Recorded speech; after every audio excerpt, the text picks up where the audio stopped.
Ella va a Irucuera. Por causa de los pesticidas que está extinguiendo muchas especies de plantas medicinales en todo el mundo. Pero aquí el año pasado he descubierto esta preciosa y valiosa planta medicinal que se llama hierba del lucero.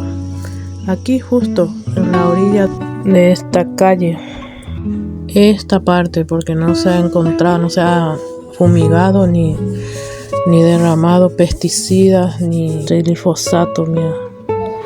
Mira tengo la hoja pupama de planta medicinal natural ya huereco de tapequere cawi orilla coque orilla cocuere ya de por ibeima hoy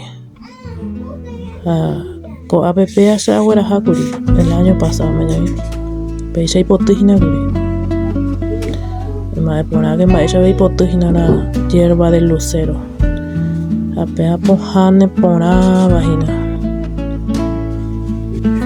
Nos ayuda para la digestión si tenés una intoxicación por alimentos, por bebida, el famoso resaca. Este te ayuda un montón si tenés diarrea también, si menstruas, si te duele mucho el útero, el ovario, este es ideal para eso.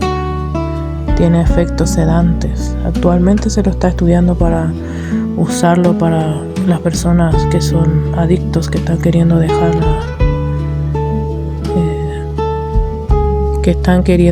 de consumir, ¿verdad?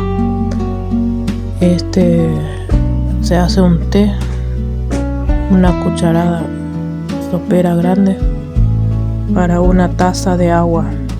Se hace hervir por 5 o 10 minutos en caso de que consiga seco. Comenta en los comentarios para qué la utilizas. Sé que en Paraguay se usa y es muy conocida esta planta. Así que comenta en los comentarios para que todos podamos aprender de las maravillosas propiedades de esta planta.